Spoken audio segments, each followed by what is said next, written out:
Welcome back, everybody, to the RacePlazaMedia podcast. My name is Milan. My name is Pia. And today we have some two-wheel action and a little bit of four-wheel action we'll talk about. Yes, correct. Let's get into it. So, MotoGP was a doubleheader. So this weekend we had MotoGP at a brand new track. They have never raced at that track before. They have raced in that country. Yes, it's been a long time, though. I think it's been like 10 years since they've raced in Hungary. So this time they raced at Balaton Park, which is a brand new track. Correct. And you told me that the other track, the HungaryGP, which is the one that F1 fans know, is not suitable for MotoGP due to... Yeah, because from what I've read online, it's not suitable for MotoGP just for safety reasons. Because we know a lot of MotoGP riders slip off the bike, and then there's not enough gravel because it's a lot of asphalt in the off racetrack areas, and then also the track, the borders are quite close, which is also very dangerous. Just because we see how far some of the riders travel once they fall off the bike, and so just for safety reasons, the HungaryGP is not ideal. So there was a different track that was supposed to be built, and then kind of the sponsors or the people who were funding it kind of dropped out of it, and then now Balaton Park was created. I think riders were going into it this weekend with mixed feelings. One, of course, it's a brand new track, which is kind of a nice equal ground for everybody. It did favor a little bit, I think, Marc Marquez, just because it's a counterclock ring, which he loves. And then there was some discussions about whether or not there's a lot of overtaking opportunities on this track, just because it's quite tight. Yeah, a lot of tight turns. Yeah. But we'll get into that a little bit later. Let's talk about the sprint race then first, which you watched and I did not. Surprise, surprise. Sprint race was interesting. Sorry, in my defense, I was working yesterday. No. But you're not always interested in watching the sprint race. I usually watch the sprint race. But yeah, going into it, first of all, qualifying, Pecco had a really poor qualifying. He didn't even make it into Q2. He started on the grid on 13th place, which is just another on top of it's like really he's getting hit while being down. Yeah. And it's like it's just like he's just in this hole at the moment. Yes. I do want to add something to that later, but I don't want to get to that quite yet. So he didn't have the best qualifying. Pedro Acosta this weekend had, by the time the sprint started, had already crashed off the bike twice. Yeah. So it was an interesting weekend for him. So the sprint immediately started off insane. So starting off, you have the first turn it's a really tight right-hand turn. And then with all the riders bunched together, it can be quite tricky, of course. And then Fabio Quartararo, who started in the second row on 6th place, he went in, in German, I would say volle Kanone. He went in full blast. He was braking quite late, which caused, because it was already super tight, he ended up crashing or getting into the back of Enea. So Quartararo was immediately down. Did he took Enea with him? No, Enea didn't fall down, which was nice. He was able to had damage on the back of his bike, but he was able to rejoin a little bit further in the pack. However, as he was rejoining and just started racing again, he ended up doing some irresponsible riding. I'm doing it in quotes because that's what the stewards ended up saying, because then he also crashed with Johan Sarko. So then he ended up taking them both out. And it was such a bummer too, because Enea had such an excellent starting position. He was second row, 4th place qualifying. So it was intended to start off strong this weekend, and also his start was really good. I think he was in 2nd place at that moment when Quartararo first crashed into him. And then he ended up crashing into Sarko. However, the stewards did strike or give Enea negative points for both incidences, because they said his first, or the incident with Quartararo, was also irresponsible driving on his end. Wow. So that's why Fabio Quartararo ended up getting 1 long lap penalty for the main Grand Prix, and Enea got 2 long lap penalties for the Grand Prix. That is devastating. Yes. And that was just lap one. Lap one. Turn one. Turn 1 to 3, I think it was. So Yeah, it was because that's it's quite tight there. Yeah. yeah. Mhm. So that was kind of crazy. Brad Binder didn't have the best start. He had lost kind of control at the beginning. He went into the pits quite early too, because there was some issue with the bike. He did come out again just to put some laps and get some data for the main Grand Prix, which was important for him. Pedro Acosta ended up crashing again. So it was already his third crash of the weekend, which was such a bummer. He ended up being able to rejoin, Yeah. but like he was nowhere close Yeah, to the point. I think a lot of times when they crash, and if they are able to come back, it is most of the time not in a way where they can be still hyper competitive. Yes, often, yeah. They might be able to get some points, but not usually like be fighting for podiums or And he was wins. fighting in the front, Yeah, so that was super disappointing. And it's also like he's been crashing quite a bit this year. I feel like we've seen him crash out a few times. I think he had a rough start to the year. Yeah. Then he kind of got it back into I don't know why I'm thinking so much in German right now. So many German words are coming to mind, not English words.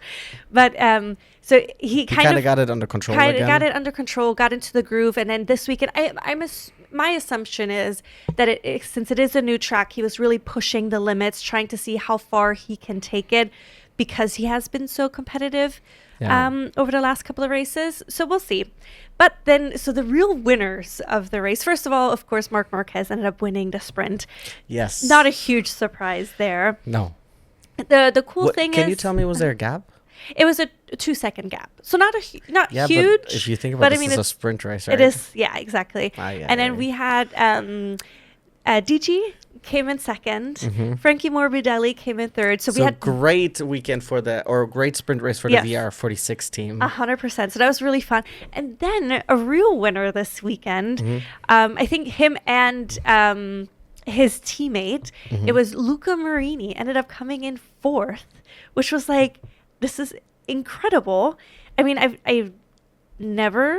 in the 1.5 years that we've seen MotoGP, we have not seen him in the front as much. Yeah. So that was super, super exciting. His teammate ended up coming in sixth, which is also amazing. So we had the two Hondas there, fourth and sixth. In between them was Fermin Aldeguer, which he had another excellent race. But another great winner of the sprint race was Jorge Martin, because he started in 16th or 17th, and he came in 9th. So he was able to snatch up the last point of the sprint race. That's awesome. Which is just so excellent.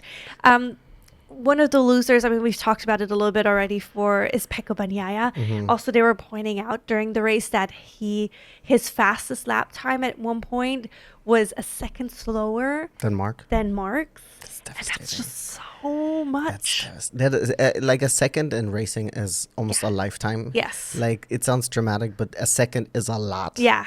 In racing, and I think also who had a tough sprint race was Alex, right? Yeah, he didn't have the best qualifying. He got a grid penalty for impeding during free practice. Oh. So he, let me double check. He started in 14th and he ended in 8th. Yeah, it's not where he had been prior to the summer break. Yes. Where he was always usually hanging around the podium or on the podium. So it has been a tough return from the summer break for him. Yeah, definitely. Did you want to add anything? Or you want to move on to the main race? No, that was all the things that I really wanted to talk about for the sprint race. It was an entertaining sprint race for sure. But let's talk about the main race. Yeah, let's talk about the main race. I will say, going into the race, I was a little bit worried.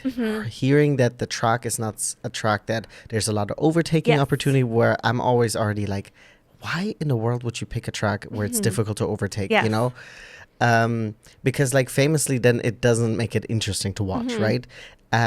Little spoiler alert, I don't think it applied at all to this race. I thought this race was really, really interesting and fun to watch. However, let's get into the starting grid. So of course, P1 we had Marc Marquez. In second we had Marco Bezzecchi. In third we had our boy DG Antonio. In fourth, this is the one that I was really excited to see on fourth.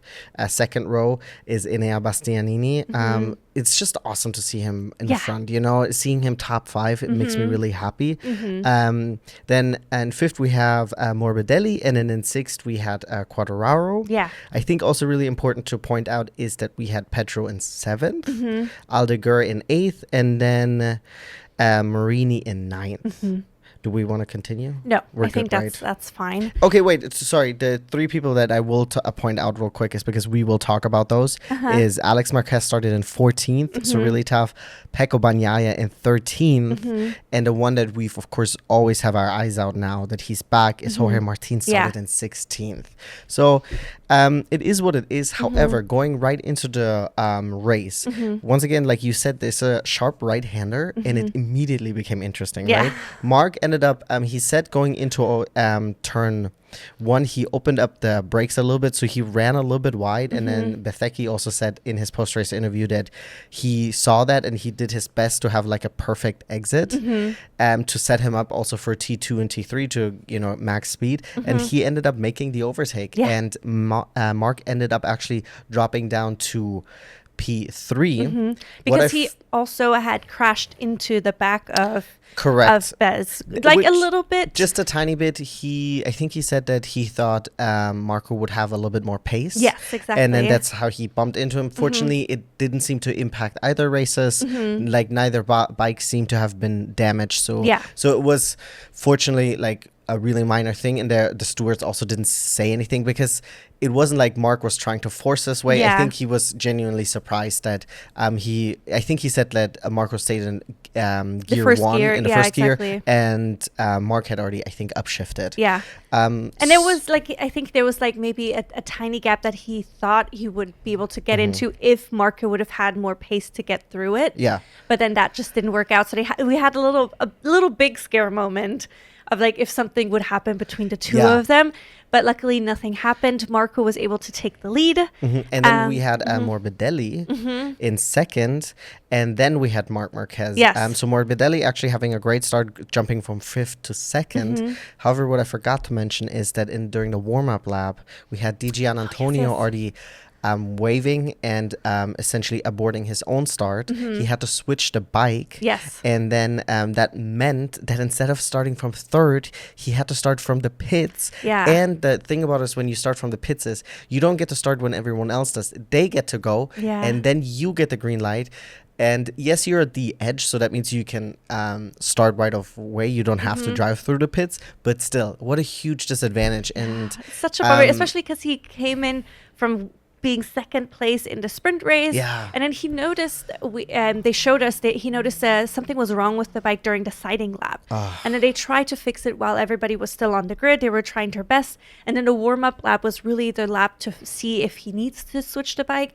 And then he just decided that he needed to. And it's a bummer. It's a huge bummer. The great thing, in a way, is he was able to get a single point out of it. Yeah, but I mean, that is but this is really like someone who was starting on a podium who might have been able to fight for the podium. We don't know that.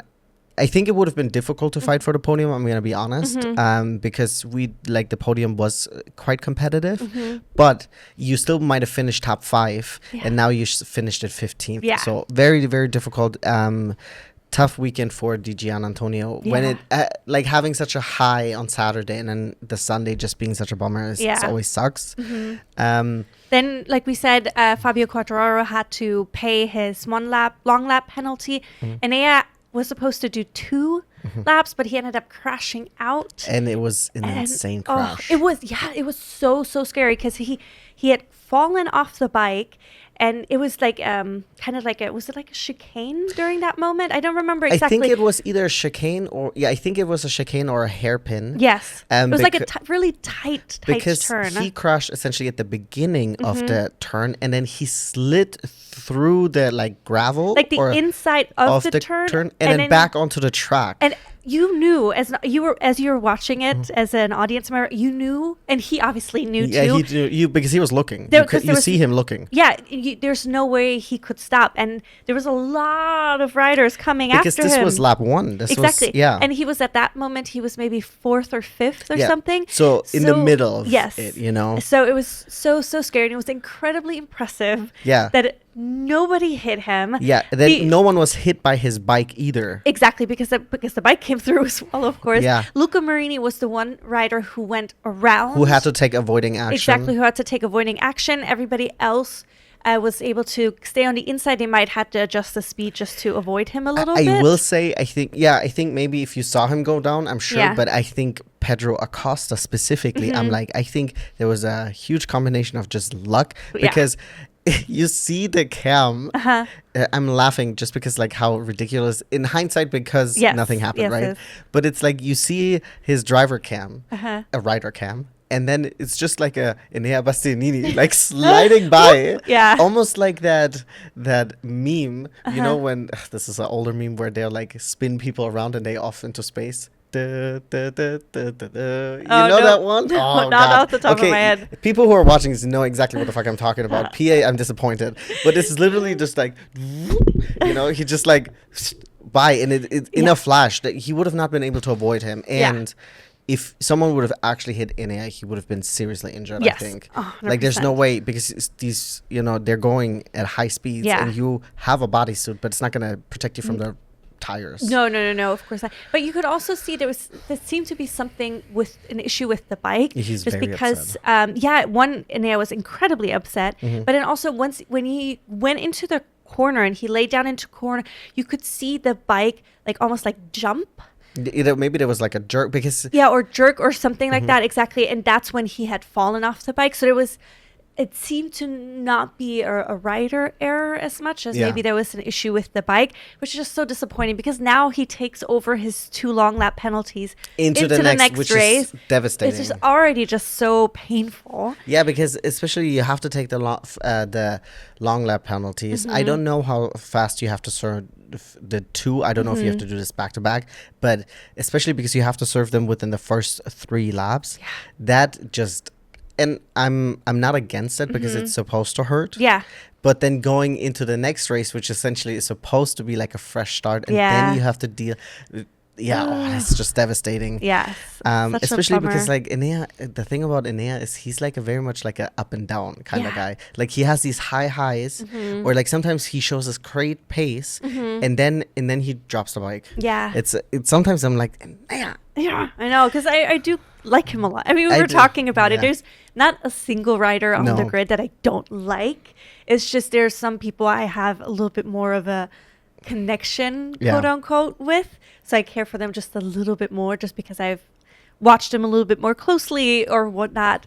So, so it's always a bummer to see NA battling in the front and then not being able to, especially complete the full race, which Yeah, is especially such a because bummer. this was a good starting position for him to Yeah. like finish maybe top 5 or something like that. I wanted to fast forward to lap 4 where we had Raul Fernandez go down. Yes. And then we also saw Joan Mir go down. Yeah. And we all were like, and even the commentators were like, we hope, because we didn't see it live, we saw Yeah. the replay.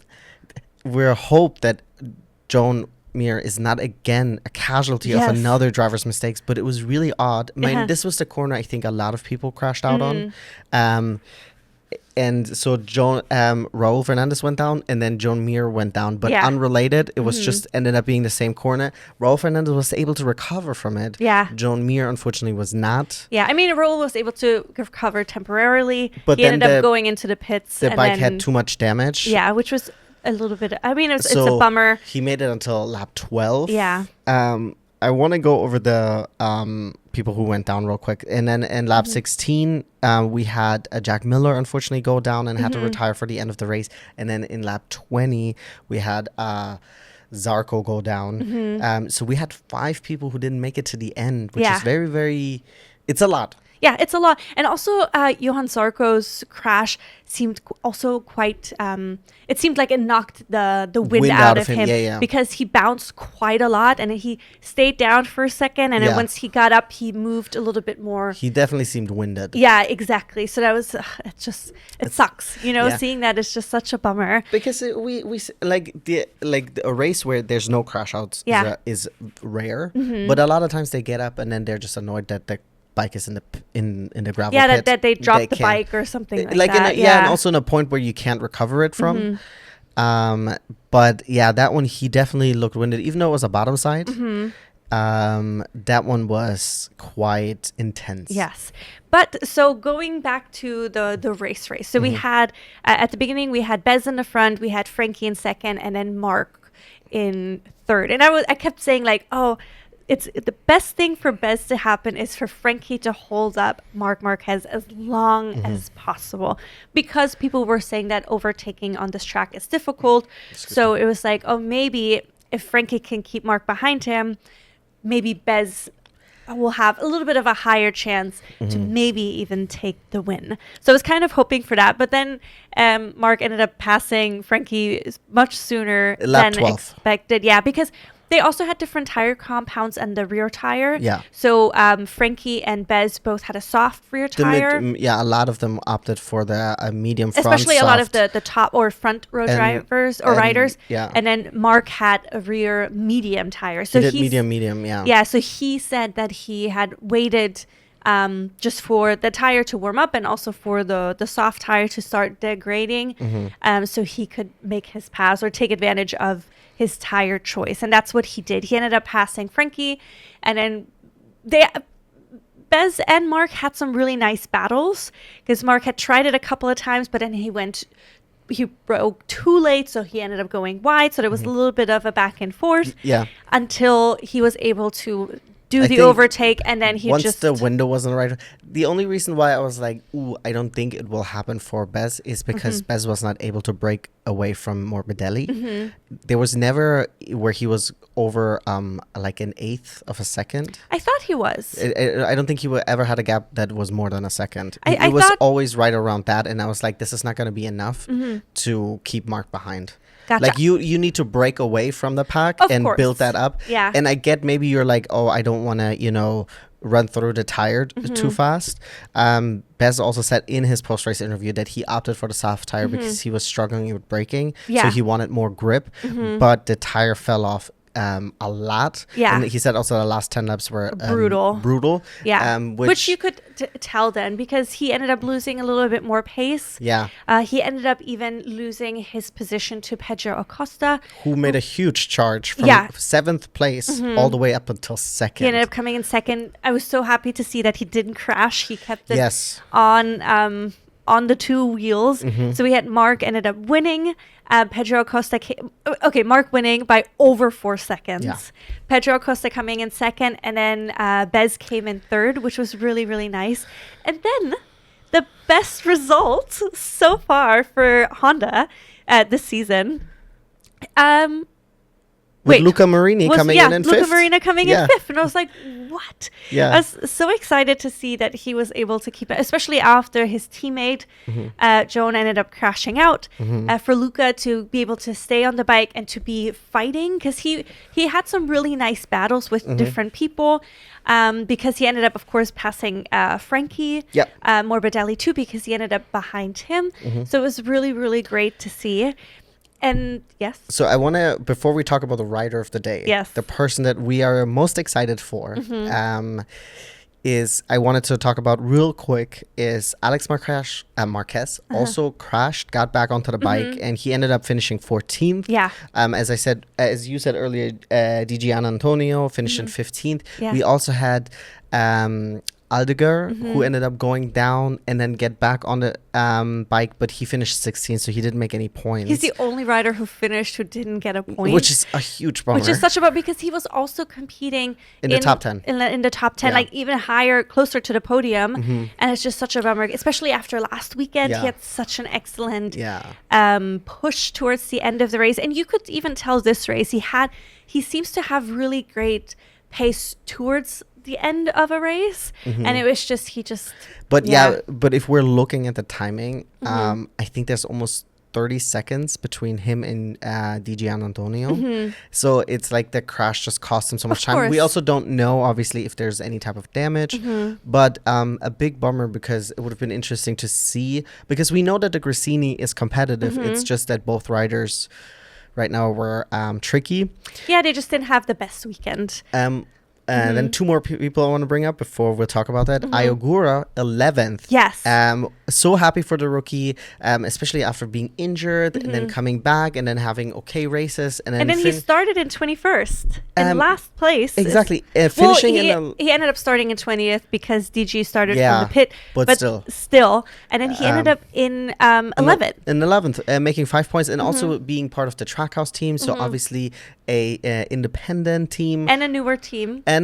So much more difficult to be competitive when everyone else, when especially like we have the front right now, not talking about Mark specifically, but the front is really competitive, right? We have the Yamahas, we have the Hondas now, we have the Aprilias, the KTM. So there's a lot of like different teams that are showing competitive flavor. So it's good for him. Competitive flavor? Yeah, I don't know what that means, but I love said it.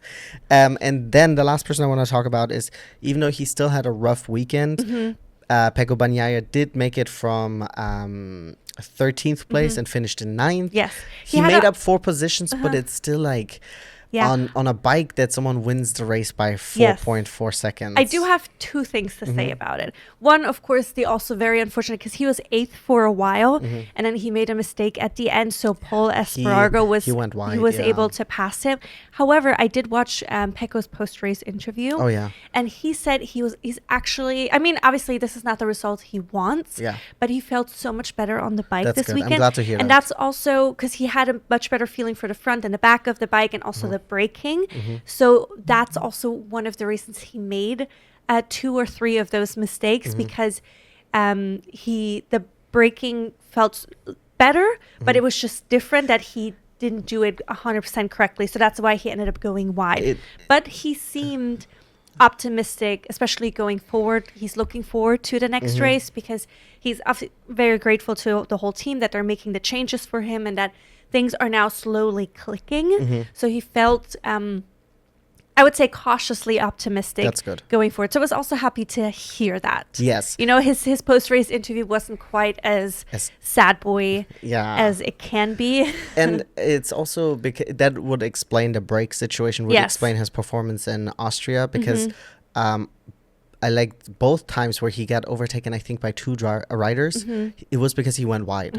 I think it was going wide into T1. Yeah. So it's it's good to hear, and I really hope that actually has some fruition to it. And I do also want to say, like, obviously we always compare him to Mark because they're in the same team, they're on the same bike, but both are world champions. Both are world champions, multiple world champions.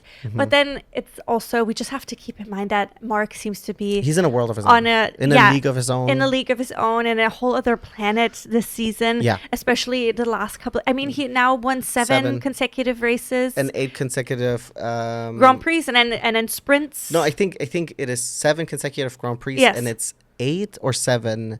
I think it's 1 more sprint race. I don't know, but like, I mean, it's just like out of this world right now. He is, or maybe he is 7 for 7 now. I know for sure he did 7 doubles. Okay, then he's 7 for 7. Yeah, but he might have extra sprints. During the race, he said, they said that he had won 7 sprint races now in a row, because the sprint race had already happened. Obviously, they are not counting the MotoGP race. So I think you're right, 7 for 7, which is insane. I think he's just setting up records after records, and I mean, I'm enjoying it. Because it's just like I like Mark. I'm a fan of Mark, right? Of course, this is easy to say, to be like, well, of course you're going to be supporting the guy who's winning. But I already liked him last year. Being able to share that moment where he won for the first time in over 1,000 days, I think that really helped. It almost, not that he is an underdog, by any means, but it had like that same kind of feeling for me. You know, like the rise up again. Well, after, it's like the phoenix rising out of the ashes, Exactly. right? He was on top, then he fell, he burned, right? Yeah. And then he rose out of the ashes, and he overcoming rebuilt himself. Yes, exactly, overcoming that. and it just, for me also, because I'm such a sucker for like those sports Yeah, movies, yeah, like this is like yeah. real life for me. I mean, it is real life. Well, yes, but I mean, I'm living the movie Yeah. as like an audience member Yeah, 100%. in real life. So it's like dream come true for me. But Now, now let's talk talk about the rider of the race. The man who started in P16. I mean, the one that crashed out last race. Yes. Who did quite well in the sprint race, but who was sniffing the podium. so close. Sniffing the podium. So close. Who went from P16 to P4. Yeah. The one and only. The Martinator. The Martinator! I cannot believe it. I mean, you guys, you have no idea. I have goosebumps just thinking about it. We were screaming. I was slapping my thigh so hard. It hurt when we saw the overtakes. I mean, they didn't show a lot of his overtakes. No. They only showed them towards the end. The big one that I was referring to was when he passed Frankie Morbidelli. Yeah, that was gorgeous. So exciting. Then he ended up passing Luca Marini. And then I had this fantasy, maybe he could get to the podium, but it was just not enough that was, laps I think, left. between the teammates, so Bez and Martin, they ended up being about 4 seconds. Yeah. So I mean, of course, they probably like laid off towards the end. No, actually, Martin didn't have the chance to lay off because Marini was... Marina was right behind him. Was not too far behind him. But what an incredible performance. This also, I think, is not only fantastic for all the Jorge Martin fans, I think this is fantastic for MotoGP. Because, like, look what he's doing with just coming back and just getting to know the bike. We obviously know, because of Bess's performance, that the Aprilia is super competitive. I'm not expecting any of them to take the fight to Mark. This is not happening this year, but maybe next year. I think that's definitely, and it also sounds like Jorge Martin got around to liking the Aprilia. Yeah. And he's, flourishing now. And he even said in his post-race interview, he was making adjustments to the handlebar on the grid still. Like he was tweaking it and trying to make it work to, he also had the same tire setup as Mark. So he did say also that definitely helped him. I think that was the better setup if you can handle it. Just because it was 26 laps. That is quite a long stint, I think, especially for the soft. Yeah. And then also, I really loved his post-race interview because he was so... First of all, we saw him celebrating with the team when he pulled into the pit lane. I mean, they were all just so excited. He was kissing the bike. He was thrilled. He was lifting up his... his girlfriend, fiance, partner, lifting her up and spinning her around because he was just so elated. And then in his post-race interview, there was like this sense of excitement, but also the sense of groundedness, which I really liked because he was like, he's really excited about it. Like things he's learning about the bike. The bike is clearly working, as we see with Bez, but he is now getting better with it. And like they're doing the tweaks to make him feel good about it. But then also like the interviewer was asking him, well, what do you think about the points? What do you think about the next race? And he's like, I'm not even thinking about the points. Good. Because he knows he's not fighting for the championship. I'm not thinking about positions. I'm just going race to race, learning the bike, becoming better with it. And that's his sole focus, which I think is such a healthy way. Yeah. And I would know we talked about it last season, which is the thing that really impressed me and why Jorge ended up growing on me so much is his mental space that he is in. Even last year he was talking about that he talks to like a therapist and stuff like that, and he does the work not just physically but also mentally. And I feel like that pays off so much. I mean, I don't think everybody could have bounced back the way he is doing, because he crashed not even at the beginning of the season, then he also crashed right when he got back, and he had to fight his way back again. I mean, he did preseason testing and then crashed, got horribly injured, had to wait 4 or 5 races to come back, and then crashes immediately again, is out for several months. And he came in champion. He so didn't it's even like get he came up in on the high and then immediately crashed as low as you could almost, Yeah. I mean, it's just, so I think it's so incredibly impressive. Yeah, absolutely. And I think it's also something very admirable that he was able to fight back. And I'm sure it was a one hell of a fight. I mean, you he know? was in, was it in SA Saudi, where he had to stay in the hospital for several weeks because his lung was not stable enough for him to fly out back to home to Spain until the doctor said. And I'm not like, of course he is getting the best treatment, you know, they obviously have fantastic doctors over there, and I'm not arguing that, but that is how badly injured he was, where it's like even someone who has access probably to a private jet and all this stuff, it's just it is an impressive comeback. And it's also good to see that he's able to perform, because if he would have not been able to come back and like do this well, right, then we would always think like, is it the bike? But we do know that the bike is doing well, right? So it was the injuries too much, you know. And it's good to see that we don't have to think that way. No, I'm super excited. I'm also looking forward to hopefully seeing him on the podium. I think so. The next couple, I think once he has a better qualifying pace and he ends up on a better starting grid position, I think, where he doesn't have to fight so far he doesn't through have the to grid. You know, fight through half the grid to make it to the front. Yeah, absolutely. I think that's also in the end what cost him. I mean, what cost him? Like, you made up 12 positions. Like, you finished higher than anyone expected. You right behind your teammate. So I think you exceeded all expectations. But I would love to see him before the end of the season. It doesn't have to be next race. It doesn't have to be the one after that. But if he can at least hit like P3, because he already hit top 5, right? That's what I asked for the last time. I mean, he's right before the podium. And clearly he's listening to the podcast. He's like, they asked for this. Clearly. Let me show you how it's done. Exactly. Well, that's how he drives. Rides. So he has super stiff. He has 8 more races to do it. We have a week off from MotoGP. Not that we have a week off, but we have a week off from MotoGP, and then they'll be back in Catalonia. And we do know that Jorge is also an excellent sprint guy. So I'm okay also if it's a P3 or P2 on during a sprint race. The reason why I'm not saying P1, because that seems to be heavily occupied and someone's not willing to let go of that. And I'm also not, I don't think anyone is really out there expecting anyone to.